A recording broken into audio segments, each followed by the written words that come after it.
tricky one, really, because you can look behind me and you've got some of the shops that are doing really well. You've got Poundland, Sports Direct buying House of Fraser last week. We clearly know that they're doing well, but overall, these reports that are out this morning, spending down in July, fewer people hitting the high street, makes it hard for high streets like Northampton. I've had an M&S close at the weekend as well. I've actually got Jonathan with me, who's leader of the council here. Jonathan, morning. Morning, sure. Let's have a wander down here and just have a look. I mean, you've got an M&S closed here, a little bit further down, BHS closed. How much of a challenge when somebody like this leaves a town centre like Northampton, is it?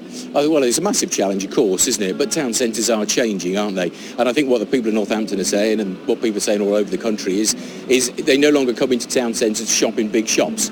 We're fortunate to have a dialogue going with the new owners of the old BHS location, and we're hopeful they'll bring forward something really exciting. But it's unlikely to be a big town centre retail store.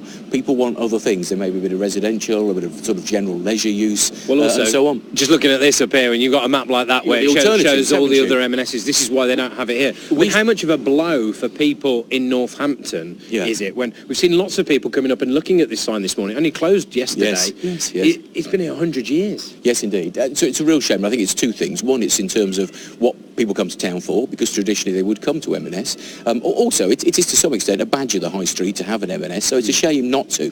But we have got to give them other reasons to come to Northampton. That's basically what it is. Town centres have changed over the ages. What might change? We've got three main areas of activity. One is environment, so we're improving the environment and the cleanliness. You've seen evidence of that this morning with the cleaning that's going on, and we're also fining people if they drop litter. The public say to me they don't want to be paying to pick other people's litter up, so we fine them now. We've seen a lot of street cleaners going around. We're improving that environment. We're doing a huge amount for rough sleepers in this town, offering them support they need, but therefore making a more pleasant environment for people to come to. That's been a big issue for us to talk about this morning. We're going to have to leave it there, Jonathan, but thank you very much, because we're going to have to talk about what else can be done in the high streets, because big issues here. I mean, it's getting busy, you can tell, lots of cars and vehicles coming by now. We'll have a chat to James and Diane about this, because it's not just an issue for Northampton. Morning to you both again. Diane, just looking at a number of people, I mean, lots of people about on Northampton High Street now, it's getting busier, but overall, you guys are saying that not as many of us are hitting the high street as before. But what's the main thing that needs to change from your point of view to get people in?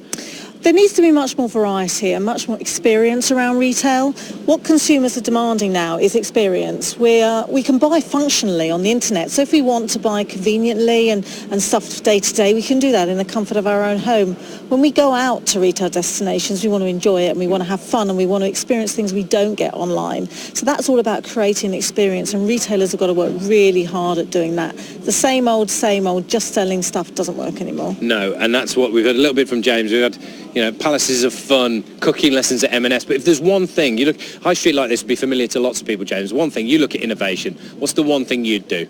More exciting products. Where are the graphene dresses that adjust for the differences in temperatures that we've experienced in the last month? That flash displays saying, I want to meet you, Sean, and do all the things that electronic textiles can do. M&S isn't offering that. Shops are not nearly exciting enough in their decor, in their lighting. They don't use virtual reality, augmented reality. All these new technologies are around, but they've put more emphasis on mergers and acquisitions, because it's much easier to take over another boring shop chain than it is to change the whole face of shopping. We need a whole new industry based on research, development and ambition. And that'll be one thing for us to watch. Thank you to you both. Sports Direct, of course, bought House of Fraser last week. Sports Direct got a third stake in Debenham. So all our high streets could be changing. Will we have virtual reality in every shop like James wants? That might be a bit of a different task. Can't quite see that happening just yet here, but they're making improvements. Graphene dresses indeed. Thank you very much. Thank you. Does that make you go shopping on the high street, a graphene dress? I would certainly go and look at what it looks like. Might not buy one, but you'd have a I look. might try it on though, because I don't even, you know what I mean? And you could pop in a shop next door and buy something else while you're there. Maybe that is the future. So talking about High Street, in a few minutes, we'll be joined by the bosses of the Pound Stretcher chain. They've